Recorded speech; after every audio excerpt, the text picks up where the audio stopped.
I've been having in getting the Nintendo Switch JoyCon type joystick working in custom cases and setups.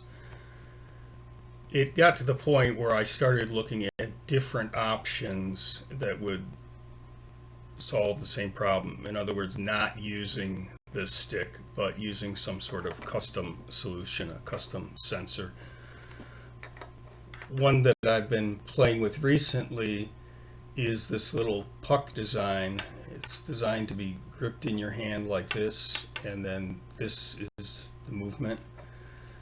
Now, the challenge with many of the use cases for this stuff is either folks have the capacity to use a normal tension stick, which is great. That's the easiest. There are other folks who have it's very heavy. They need a lot of tension, so they're going to put a lot of stress on these things. More often than not, or the majority of the ones that I've been working with recently are very low tension, so they want something that's very sensitive that can just require very small thumb movements or finger movements to manipulate. So I've been working on this design with the intention. This is an earlier one, but it shows kind of the inside. The concept is to have some sort of sensors at the 4 points, either analog or digital. This case I'm trying to do digital. These are some pressure sensitive sensors that I'm going to be placing in the 4 coordinates, up, down, left, right. Maybe push down, but let's just worry about one problem at a time. So it'd go something like that. And then inside here, unfortunately I glued this up already because I'm sending this out for a test. A pad sits, and as the user moves the stick, it presses on these different pads, and you get different resistance values off of that, which then I would send off to a microcontroller, which would probably be off on a separate board, aka the old Micro Pro Leonardo thing. So without this, this is gonna, I might be able to fit this in here. I'm gonna actually trying to, but height is a problem. And anyhow, this may be on board, off board. This will be the logic. And the intention is, if these are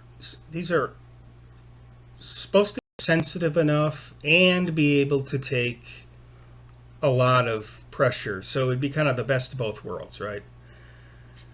In software, I could set it up so, okay, basically a software-defined tension setting, so that you could set it either to be very, very sensitive or very not sensitive.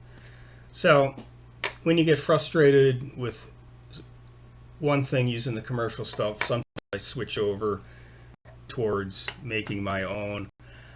I don't honestly think that these sensors are going to work. I don't think that they're sensitive enough.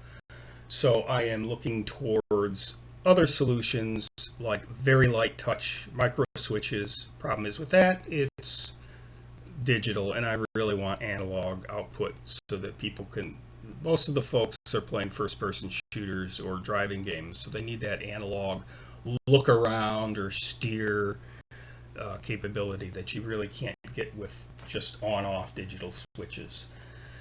I have some more parts on order, some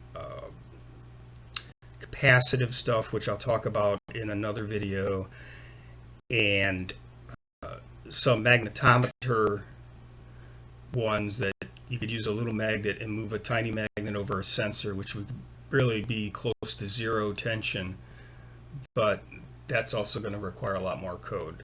So more to come on this, but like I said, when I start getting frustrated, I start thinking about other ways of solving the same problem.